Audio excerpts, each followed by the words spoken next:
Welcome back to Jerry King Live. I'm your host, Jerry King, and today on part 2 of our study of Mesopotamia, we're discussing Sumeria and the Ziggurats. Today's episode is being brought to you by this summer's biggest blockbuster, the Epic of Gilgamesh. Be sure to stay tuned as we show some never-before-seen footage of the process behind the making of the film during the episode. We are once again joined by renowned historian Doctor Archie Ologist from History Today to share his knowledge of this ancient civilization. Welcome back, Doctor Ologist. Thanks for having me, Mr. King. So when we left off yesterday, we had talked about how the Fertile Crescent was an ideal place for large civilizations to spring up. The first of these was Sumeria. It developed around 4000 BCE. Sumerians relied on floodwaters to deposit rich soil. They used irrigation to control the water. When the rivers flooded, Sumerians believed it was because of angry gods. They were polytheistic and believed if the gods were happy, they would have a good harvest. They built temples for the god and goddesses of the city called Ziggurats.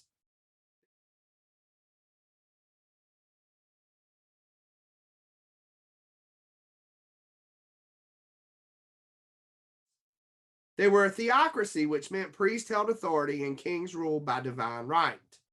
They named nearly 3,000 gods and goddesses. That's a lot of gods, but it was a guessing game to try and figure out which one you angered. The Sumerians invented an ancient form of writing called cuneiform. Instead of cave walls, they made impressions on clay tablets with reeds. These tablets were written by scribes. Sumerians started the very first schools.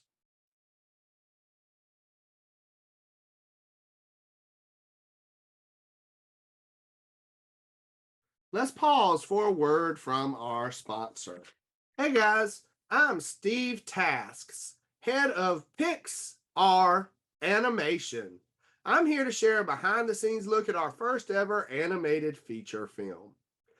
This will be the first in a trilogy of films that takes us through the life of hero King Gilgamesh of Urk.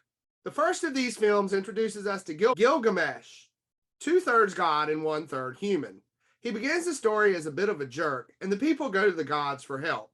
They create a wild man who is half human, half beast, to rival Gilgamesh. They butt heads and clash, which leads to our epic final battle between the two, where they realize they are equals and form a bond of friendship. Now, for what you have all been waiting for, a first look at the new film. Ladies and gentlemen, prepare for a story a million years in the making. A story that is so epic, we had to put it in the title. Coming summer 2024, The Epic of Gilgamesh. Gilgamesh voiced by Arnold Schwarzenegger. Well, that was a little disappointing. I agree, but it does sound epic. Sumeria's other great innovation was the city-state. Each city-state governed themselves and participated in trade between each other. Their downfall was that they fought each other over land and water. Sounds like the same thing that happens today. Sadly, yes, Jerry. A final accomplishment of note is the invention of the system of units to tell time. We still use this today. Thanks for joining us again today, Dr. Ologist, and we will see you tomorrow as we discuss Part 3, Arcadia and King Sargon I. Until next time, this is Jerry King signing off.